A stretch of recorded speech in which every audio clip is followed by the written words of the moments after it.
Welcome to the Magical Mommy Monday podcast. We really appreciate you listening. We'll be talking about everyday mom life with some pixie dust from Disney thrown in from time to time. This is a judgment-free zone. We know everyone parents differently, and we're just two moms doing our best as we figure out this whole parenting thing. So now, let's get this party started with today's episode.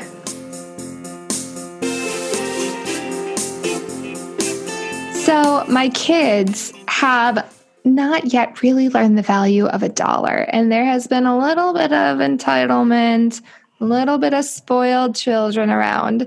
So I was brainstorming with my mom what I could do to kind of counteract that. And she's like, well, why don't you just do what I did with you guys? And I said, well, what'd you do? I don't remember. And I'm still entitled and spoiled. I don't know.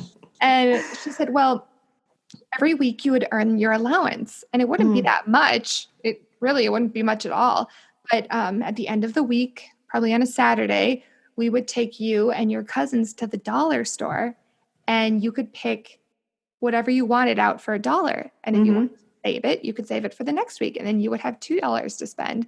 But the point is that you learned the difference between saving your money or spending it, and you got to give them your money, and you kind of got to see what the value of $1 meant. And if you lost that $1 because you were playing with it at home, then that was kind of it. Yeah. And my daughter is obsessed with the Crosby family. Claire Crosby is that little girl who has been on Ellen a million times with her dad, and she's been singing since she was like 3. So one of the episodes, she had like that spinning thing where you like spin to win a prize, and whatever it lands on is the prize you won. She like really wants a spin to win. I don't know. What is that called? Roulette thing? I don't know what it's called.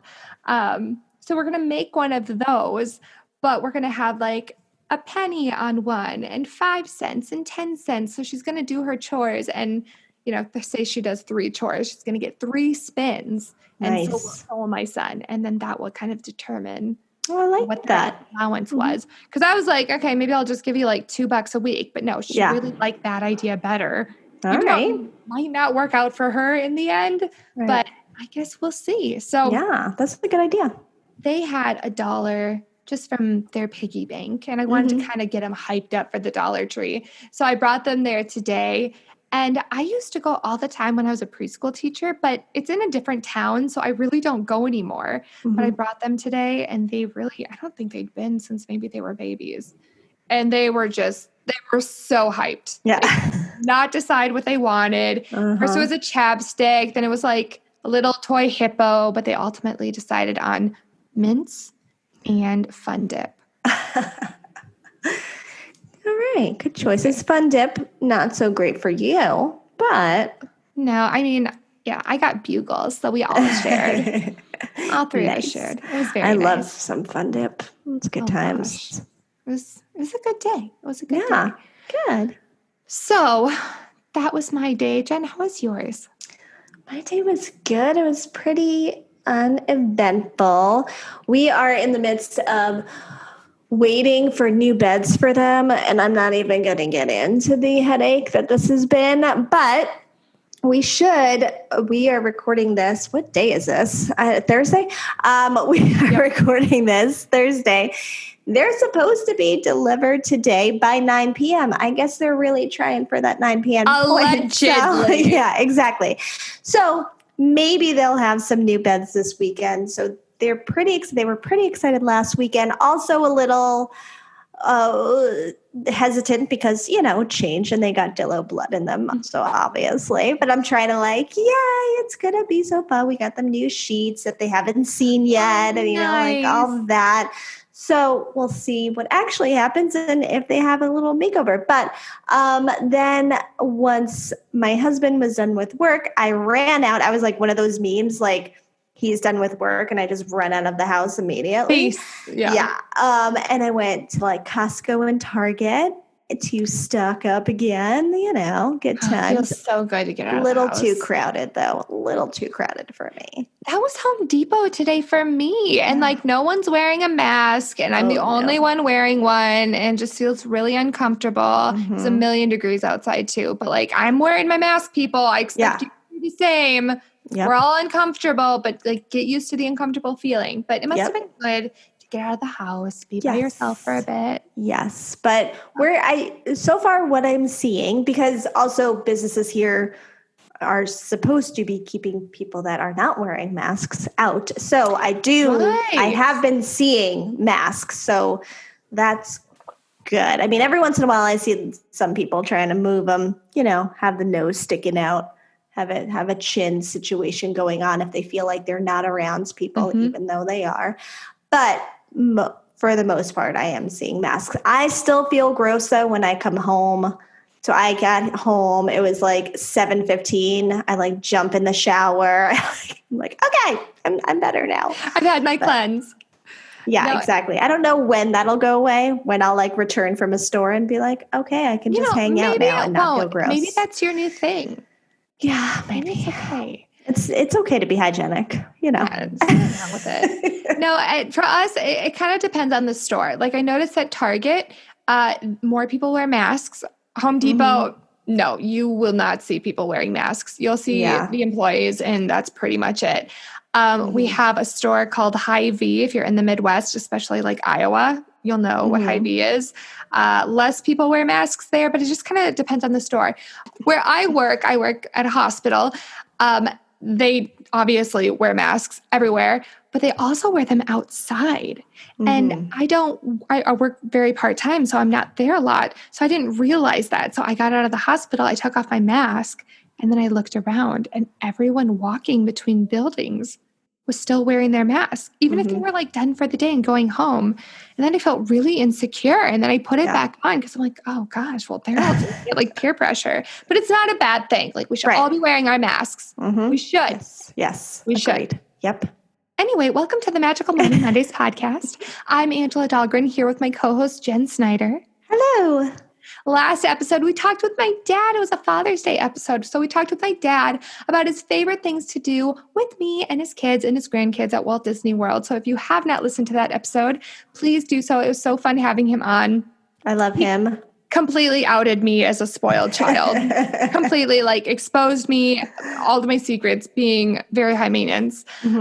So yeah, you'll have to listen to that and just tell me if I was indeed as spoiled as he made it sound. I think now that we've had your mom and we've had your dad, now we have your mom and your dad on another episode. Oh my gosh. I would love it. It would be my dad saying something and my mom going, Tom, and like you hear her like hitting him on the shoulder or something. I love it. Perfect. It'd be fun. We would love to have any feedback for our shows on our social media, which we'll list in the show notes.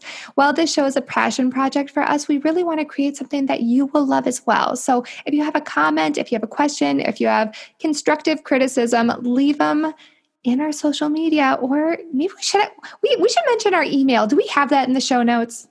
I don't put that in the show notes, actually. You know what? Let's throw that out there. You can always email us. Yeah. Magical Mommy Mondays with an S at gmail.com. You can email us whenever. You can DM us. You can, you just reach out however you'd like. Okay. So for today's show, we are talking about the different options that have been presented for going back to school. So we were kind of hesitant to even bring this up because I know there's a lot of different feelings, but with this podcast, we strive to stay true to topics that relate to what's going on in our real life. And this is one that's been pretty constant on our mind. It's one that we text about pretty consistently whenever something is mentioned in the news or on Scary Mommy. We're like, oh my gosh, did you see this? Yes. So Jen and I talked about it yesterday. It was a topic I kept coming back to. And she said, you know what? We need to be authentic. We need to be ourselves. Let's just talk about it. So we're going to talk about it. And they will be our opinions. We recognize everyone has their own feelings, their own opinions, their own beliefs, their own thoughts on all of it. This is just us. We are not taking that away from you. No. You can even share them with us. We would love that in our new email that we put in the show notes. Okay, so the options that I'm going to present today are for Minnesota. They're from June 18th. Okay. Jen, they're probably going to be the same for a lot of states. Let me know if they're the same for New York as well. Because we haven't gotten anything yet. Okay. So I But know you guys start sooner. Like, when will school start for you? it usually starts after Labor Day. Oh, okay. So it's about the same time. That's interesting. Yeah. So on June 18th, our governor came out and said, these are the 3 possible scenarios. We will give you a full decision end of July. Okay. Yeah. So July, I think it was like the 27th. Okay. And I have a link if anyone cares that we can put in the show notes for these options if you want to read more in depth and like the different standards and whatnot. Mm-hmm. So let's go through them. Yes. Okay, here we go. Scenario 1, in-person learning for all students. Schools should create as much space between students and teachers as is feasible during the day, but will not be held strictly to enforcing 6 feet of social distancing during primary instructional time in the classroom. This scenario may be implemented if state COVID-19 metrics continue to stabilize and or improve. So basically, we're going back to school. Mm-hmm. We're not going to be too strict on enforcing 6 feet apart, but we're going to try to as well as we can. What does that even mean? We're going to do our best. Try to keep the kids away from each other, but you know what? It's probably not. First of all, it is realistic because it's going to be difficult to keep kids away from each other, but just funny that this is being presented. Like, I mean, we'll try, but I don't know. You know what? It's very realistic. Yes, exactly. We're going to do our best. Yeah. Yeah. I mean, I think about my kids who just like basically maul their friends, like just like attack them with hugs. I think about kids when you're like, oh, go wash your hands. And they're back in like a second. And you're like, did you really wash your hands? Like, I just think about children as a whole. Yeah. Yeah. They just have no personal bubble. No. So I get it. Yeah. I see this as being a very best case scenario, but we'll get to what the APA has said after we go through these 3 options. Yeah. Jen, how do you feel personally about this option? I mean, I think it's realistic. I think that's probably how it would go. I just don't see that actually being like, I don't see it as being a comforting option. No. Like, so we're going to have in person. We'll try to keep the kids away from each other, but I don't know what's going to happen. I just don't feel like, do you even need to say that? I don't know. No. Is that even like really presenting anything? Because right. And maybe implemented if state metrics continue to stabilize and or improve. Right. Currently, not the case. Yeah. So my concerns, being a former preschool pre-K teacher, I have had parents, this is not a new thing. I've had parents who cannot skip work, can't get the time off, or don't want to get the time off, who will give their kids Tylenol if they have a fever and send them to school. Yes. I worry about that happening in this situation. Yes. You know, maybe Absolutely. It won't. But it happened countless times. It has happened when my kids have gone to daycares. I know it happens in the schools. That is my first big worry. Yeah. My second is, you know, we can pretty much you guarantee, like, we know my opinion on wearing masks. I have autoimmune parents. It's something that we need to be wearing masks. Yeah. Not everyone feels that way. Yeah. So my concern is, will they encourage their kids to wear masks? No. Right. So this bothers me. Right. So going back to your point of, you know, parents giving their kids Tylenol, I've absolutely seen that.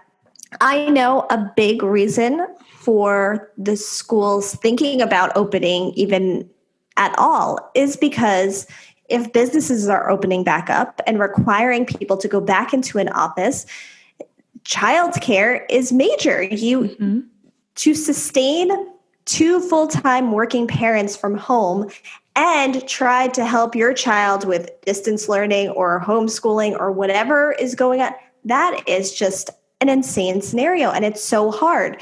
So if that is your situation coming out of these last, by that point, 6 months or so, parents are absolutely going to want to send their kids as much as possible. I absolutely understand if there's a reason you cannot wear a mask. And there are alternatives like face shields and other things. If you are against all of that and against it with sending your child to school, I worry that if your kid starts having a cold, you won't just go, it's a cold. He's fine. He can go to school, because that's been the way. I mean, in fairness, that's what all of us have done, because are you going to keep your child home for every sniffle they do? You kind of play out like, okay, I think this is a cold. I think they're going to be okay. Maybe if they have a temperature, of course, I'll keep them home. Right. That's me personally. But you worry caution won't be exercised in the way it needs to right now. Correct.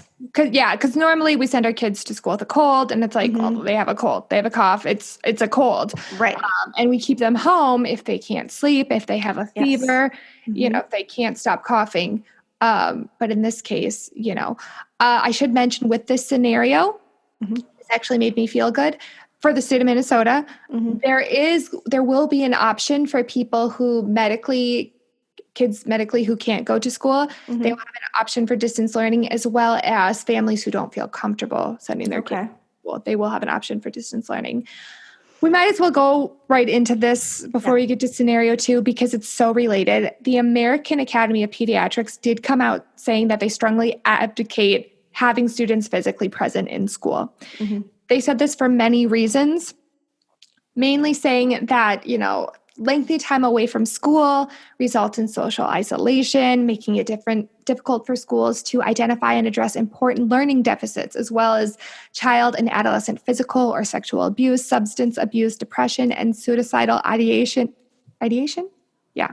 They also have evidence that indicates that children and adolescents are less likely to be symptomatic and less likely to have severe diseases resulting from COVID-19, and they may be less likely to become infected and to spread infection. There's more to this. You can read it. We will put the link below, the AAP recommendation. I just want to say that I just want to address the whole may be less likely to become infected and to spread infection. I have a friend who sent her kid to day camp this summer. And, the kids are good and fine. They had to close camp this week because the teachers got sick. And they did everything right, as best as humans can. They always wear masks. They play outside as much as they can. They drop the kids off at the door, don't let the parents in. But the teachers got sick. And enough of them got sick that they had to close the whole camp down. Yeah. So did they get it from the kids? Did they get it from the other adults? Right. Do we know? Did they get it from outside? Right. What happens if this happens at school? Are they shutting the school down? Right. These are things that I wonder. Right. In January, in like the second week of January or so, it was like right after winter break and coming back from the holidays. It was like a week later, maybe even less, that in my son's class, in his kindergarten class, pretty much everyone got flu B. Oh, it took out the class. It took out his teacher. It took out me. It took pretty much everyone out. Now, I look back on that now and go, I remember hearing all the kids pretty much had like varying symptoms. It was not the same flu for everybody, including his teacher, including my son had 103 and was pretty much sleeping for like 3 days. Like all he wanted to do was sleep. Poor thing. I never had a fever. My entire body hurt. And then I was like losing my voice here and there. Like some kids were vomiting. It was crazy that I was joking, pre-COVID days with the teacher, like, shut down the classroom and send someone in to fumigate it. It's literally taken out your entire class. And I think back to that going, can you test positive for the flu and perhaps have had COVID? Because the fact that everyone had different symptoms, the fact that adults got it and kids had it, and kids had varying types of it and all of that. But also, some child probably came back from the holidays with flu symptoms or whatever, was in school, whether they knew they had flu symptoms or not. Maybe it was just a cold at that point or whatever. And it took out the entire class. These are things that worry me about this because this is even bigger and can spread so much easier. Well, I believe that COVID is like diarrhea is a bigger symptom with children who get it, possibly vomiting. Right. I know that we sound like a bunch of Debbie Downers. Yes. But Jen lived through this in New York. Okay. Yeah. Okay. That's enough said. Right. Mm-hmm. I have a mom with 7 autoimmune diseases. You guys, if she gets this, it's bad. She's over 60. I have a mother-in-law, my other mother-in-law, another mother-in-law, I have 3. Another one who has autoimmune diseases. Like, this is my family. Like, this is Jen's family. Yep. It was you know how bad it was in her state. We are absolutely taking this seriously. Yeah. So these are things that, we get scared about when we think about a whole school with kids who have families and grandparents and loved ones opening up. And of course we think about the fact that, there are families who struggle to get food on the table and their meals come from the school. Yes. Of course we understand that. Of course we understand 2 full-time working parents who are juggling. I cannot imagine that. Right. I am so lucky that I had the means to homeschool my kids and make that work. Yeah. But this is still very scary, and this is our perspective. Completely understand if you have a different perspective, and I would love to hear about them. Yes. And so would Jen. Yes. Because the guidelines I agree with. My son gets OT, he gets speech. He's not able to do those services in person. Speech was done virtually, and it took him a couple of weeks to get comfortable with that because it's so weird and new, and he didn't like seeing himself on the screen, and it was just too much, and it was so focused on him, and I was there, and it was just a whole weird situation. So absolutely, if your child needs services, even more so than what I'm experiencing, I completely understand. My son, before this, had social anxiety. I had to push him through the school doorway every day. Once he was in, he was good, and that's great. And I know that all of this is going to make whenever he goes back even harder. I don't want any of this to be, but I also don't want to get complacent about it and go, just send them back the way it was, which I don't think is going to really happen anywhere. I don't think they're going to open schools. Not one person in the school is going to wear a mask and it's going to be totally normal. I don't see that happening. But sure, in an ideal world, yeah, that would be great. I don't think that's realistic here. And I think the fact that the rest of the country's numbers are kind of going up at this point, so much changes week to week, month to month, that even now for New York, we really got it under control. And, we're still seeing some cases, but it's not what it was.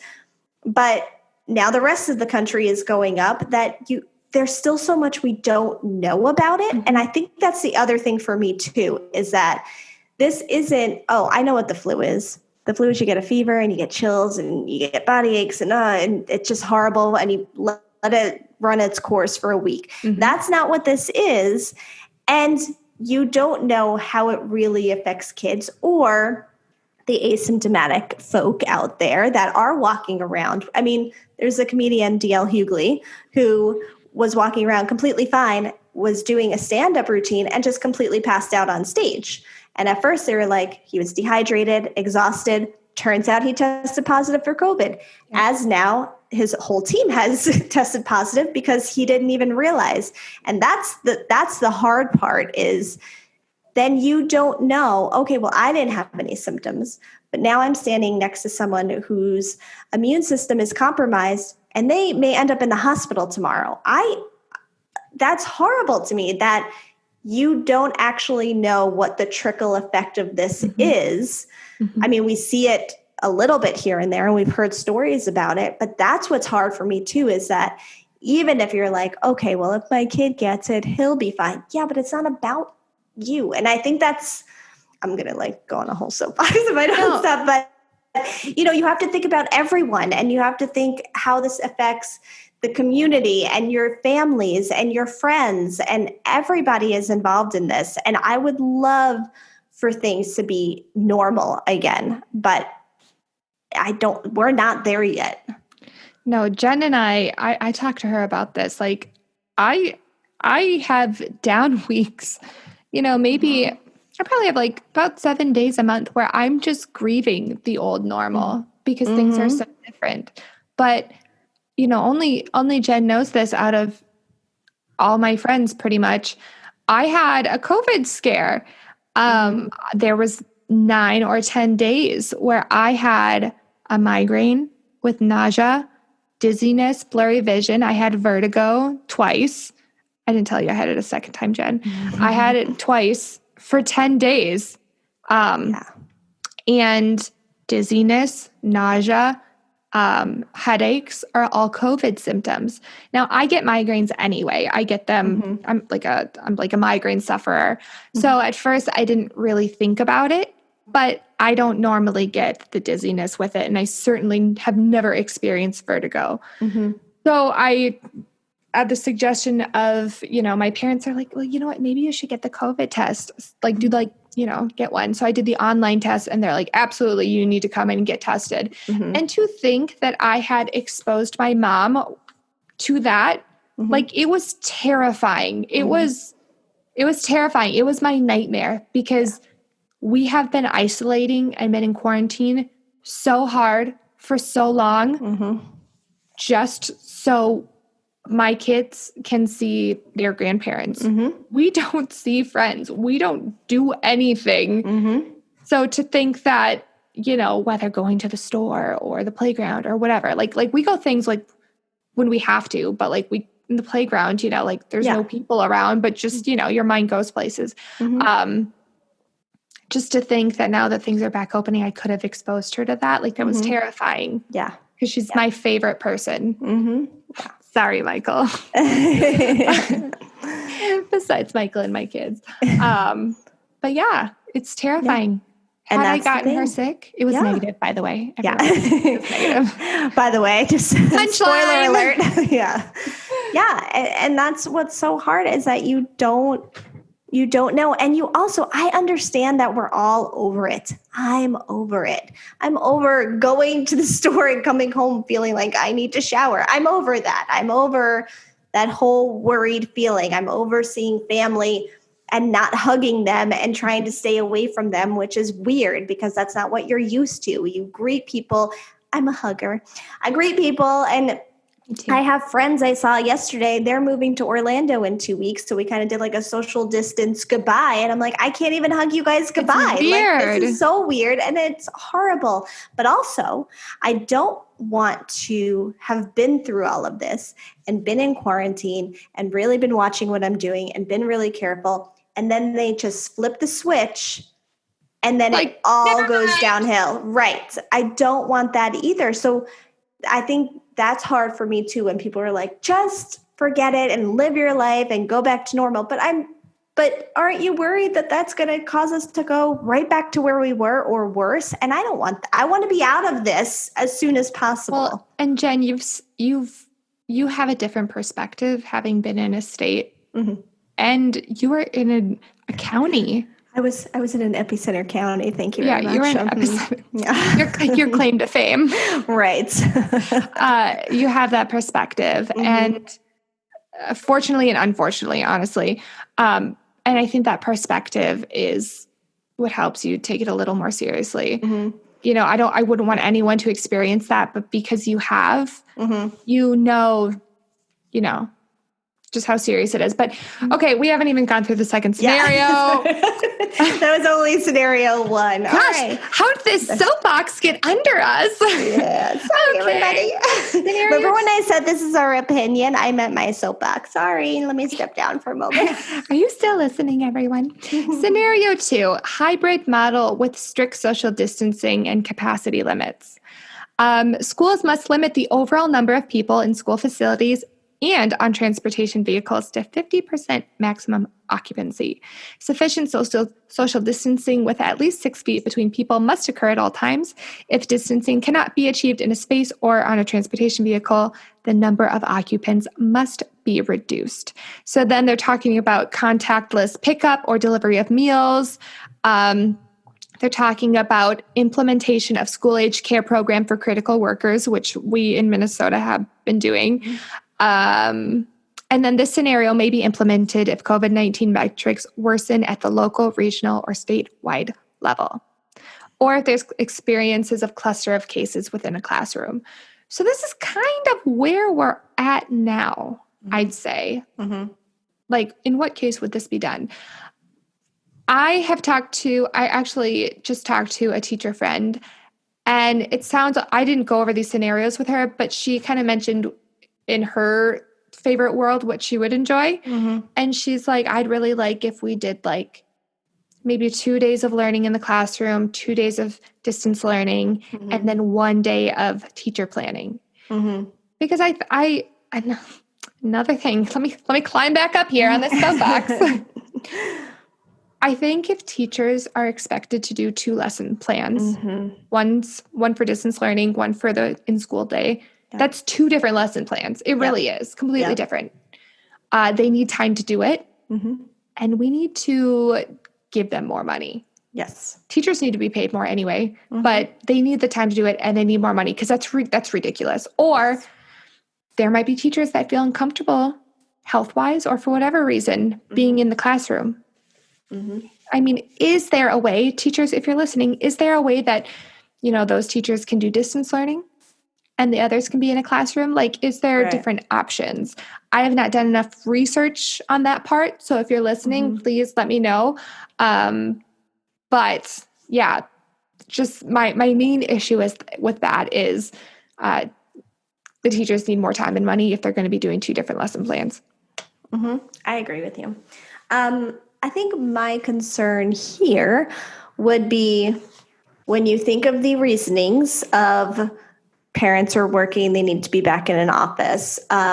Kids seek their meals from school. Now, my school district was still providing meals for kids, even during all the distance learning. They could go pick them up. There was a whole process for it. It worked out great. They did it the rest of the school year. So I know they would probably continue that. But for the parents that are working, is this more stressful then to try to figure out oh wait, they're in school these days, but not these days. Or because I've heard other places say, oh, they might do half a day on, half a day off or whatever. To me, that staggered schedule seems more stressful if your parents are both working in an office somewhere, because how do you manage that? Where I guess in my head, if you had the 5 days of home or school, at least you can plan it a little better. I don't know. Yeah, the daycare perspective honestly sounds like a nightmare to me. I from a how long my kid is exposed perspective. Right. If they were only in 2 days a week, I'd feel better than 5 full days. But the daycare, having to figure out, because if you're working full time, your kid is going to go somewhere. They're either going to go to school or they're going to go to daycare. Right. So then you have to figure out do you guys have SAC, before school care? We call it SAC here. So then you're just going to have to figure out if the school's going to offer that kind of program. Right. But it's going to be huge. It's going to be much larger. And that's the thing. And then if your child is going to daycare, or if your child is too old for daycare, if you have kids in, let's say, 3rd grade or something, then where are they going? I mean, you would hope people have family or friends or whatever it is. It just, I don't know. I'm And just thinking out loud. So. I mean, it would be better transportation wise because the buses wouldn't be as full. Right. Mm-hmm. Because if you're doing normal school, the buses are going to be full capacity. And then the kids are sitting right next to each other. You can't control if the kids are wearing masks on a bus, but if the buses are 50% full, easier to social distance. So I guess I do like this model best, but I also have the ability to take care of my kids most of the time. So I'm in a privileged position to say that. Yeah. Yeah. So let's move on to the third one. And then we will I really want to hear everyone's thoughts with this. Distance learning only. This scenario may be implemented if local, regional, or statewide COVID metrics worsen significantly enough to require the suspension of in-person learning. Okay. We already know what this one is. Schools may open to provide emergency childcare or other functions. So this is same old. Putting on, what is it? Old hat. This is old hat. Yeah. What the boomers say. So we've been doing this. I am prepared to do this, but oh man, like I would do this to keep my family safe, like my parents and other family members who are older and have immune compromised systems. Whew, a whole year. Yeah. Hoy vey. I think it's so funny because I used to joke around pre-kids, like I'm going to homeschool my kids in Disney, where I just take them around Disney and I teach them everything they need to know by going to Disney all the time because there's so much you can learn from it. Now that's off the table. Now I can't even do that because Disney's not available for that. But, in reality, my son loves school and he's had really good experiences. This has been like his first school district with kindergarten, and we have loved everyone there. We have loved teachers that he had or teachers we've just met. We love the administration. Even during distance learning, so the superintendent would give updates. I mean, some days were multiple days in a row, at least weekly. He was constantly reaching out. He was open if you had questions. Same thing with the principal and the vice principal. I felt like for us in our school district, it was a really good situation and we had a good support system from them. So I also loved them. It's also sad to me that he got ripped out of kindergarten, before the year was over, and his school, after second grade, he goes to a different school. So I'm like, so now it's going to be first grade. And are you going to go for half of first grade or all of first grade? And then you're in second grade and then you're out of school. And it makes me so sad. Like, I don't want any of this. But so there is a part of me that is like, I just want to call it all and be like, that's it. I'm homeschooling and I'm just going to do what I want, because it's also hard and I think confusing for kids, especially this young, where it's like, that's your teacher. I'm also a little bit your teacher, but it's this inconsistency and not really knowing what's coming next that bothers me, but also affects them. So that's what's tough about the distance learning for me, is just the uncertainty of everything and the confusion with it all. But as distance learning happened for us, like he had a great teacher, he had a great administration. So we were really lucky with all of that. But just as like a personal level, I think the confusion of it and the inconsistency and still that we don't know drives me as wanting to plan insane. So it's hard to then think about like, all right, so what are you going to do? Because it almost makes me want to go, fine, you're doing distance learning, do it. Right. Then like either or. Right. Don't bring them in either. And then there's a second wave maybe coming and now they have to come out again. Like, I don't want the back and forth either. I don't know what's best at this point. Yeah, no, I would prefer, like, if I had a model, kind of stick with it. And Jen, that's something that you and I have talked about. That's like kids really thrive on routine. It makes them feel safe. They love the boundaries. So for them to be kind of thrown back and forth, it just, doesn't everyone kind of get out of whack when that's the case? Right.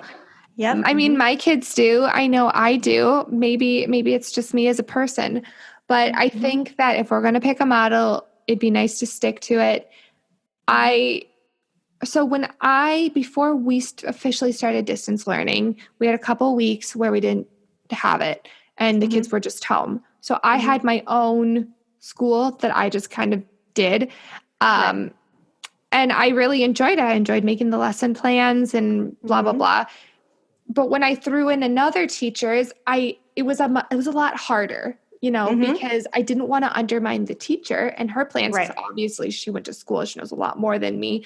But then it's like, it's just hard, like you said, because there's mommy teacher and then there's teacher and the kids, it's just confusing for them. You know what I mean? Yes. And I don't know teacher's curriculum because I didn't write it. Right. So yeah, I think we were just all really burned out by the end of the year, and to do a year of that. And also like my kids personally wouldn't be in daycare. So it would just be full time, no breaks. I mean, I know myself would, get burned out. So I don't know. I didn't see, do you know if for you guys for option 2, because I've seen this in other places with the hybrid model, have they talked about like recess or the cafeteria or anything like that? So whenever possible, hold Phi Ed and music classes outside and encourage participants to spread out. Discontinue activities that bring together large groups of people or activities that do not allow for social distancing, including assemblies, in-person field trips, large group use of playground equipment simultaneously. If not possible for social distancing, have meals delivered to the classroom or have students bring food from the cafeteria back to their classrooms to eat. I think my issue with that as well is that so many people talk about, well, my kid has to go to school. And not that I don't believe this, I'm just saying, my kid has to go to school for the social aspect. That's one of the biggest parts of school for kids is learning how to interact with other kids your age, learning how to play, learning how to share, learning how to just have a conversation or, and encounter difficult situations that you kind of have to steer yourself, all of these things that are so beneficial. So if you start saying, okay, well, we're not going to eat in the cafeteria, now we're going to eat in our classroom, and you have to be spread out a little bit. And you can't also don't share it.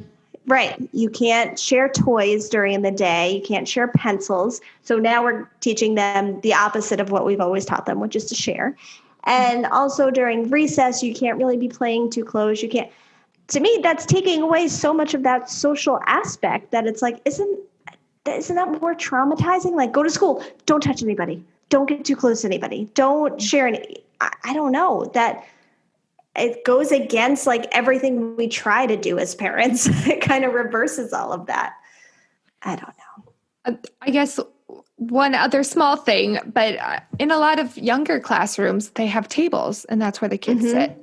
So then you're trying to find funding to not only buy supplies for each individual kid, but then you're trying to find funding to bring in desks instead of tables. Or you're taking out all the tables, which then how are they supposed to do art projects? And then just having everyone sit on a square, and then you have like 20 kindergartners that you're trying to get to not scoot. And that's when I think you just have to have smaller classes. And that's when I think scenario 2 might make more sense. But honestly, none of these are going to make anyone happy, make everybody happy, I should say, because it's not normal. And what everyone wants is normal life, and that doesn't exist. This is the new normal. And I know maybe we sound really pessimistic, but I don't know. I think it's more like we want normal, but we're also, I think, just concerned with the options of what we're seeing. And I think you're not going to make everyone happy. It's not happening. And so I think everyone will have concerns regardless of what the outcome is. And we all we'll eventually have to make the best of it and have to make it work for us. And everyone has the choice of what will work best for their family. And if they say schools are open, everything's back to normal, and you don't feel comfortable with that, you could homeschool, even though, but then there's the argument of, well, no, I can't. I work and I can't do that. And I get it. And that's why it's just every kind of scenario and path you go down, you can absolutely hit a roadblock with it, no matter what it is. So it's a tough topic. If you couldn't tell already, this is a huge, but I think we can all agree at the end of the day, we all have concerns, and we all know that probably we won't be happy in the end, because there is no real situation that is going to be 7 months ago. And and that's what's hard. We want what's best for our families and our kids and for us, because as parents, like, our mental health has suffered to a degree as well in different ways. Everyone's has. So just know that, we come with love when we approach this, and we come with wanting to know how you feel about this. So don't be shy. Please, if you're going to completely oppose us, be kind. Yeah. We ask that you be kind. But you're more than welcome to give your opinion. So on that note, if you enjoyed this episode, make sure to give us a review on iTunes if you'd like. You can find us on Twitter at Magic Mom Monday, Instagram at Magical Mommy Mondays, and you can email us at magicalmommymondays with an S at gmail.com. And Jen and I will put our own personal social media handles in the show notes. We'll talk to you later. I hope you're having a wonderful day, night, whatever you're doing. Goodbye. Bye. Thank you for listening to this episode of the Magical Mommy Monday podcast. We hope you enjoyed it. You can find us on Twitter at Magic Mom Monday and on Instagram at Magical Mommy Mondays. The music you heard on this podcast was written and produced by Matt Harvey. We'll see you next time.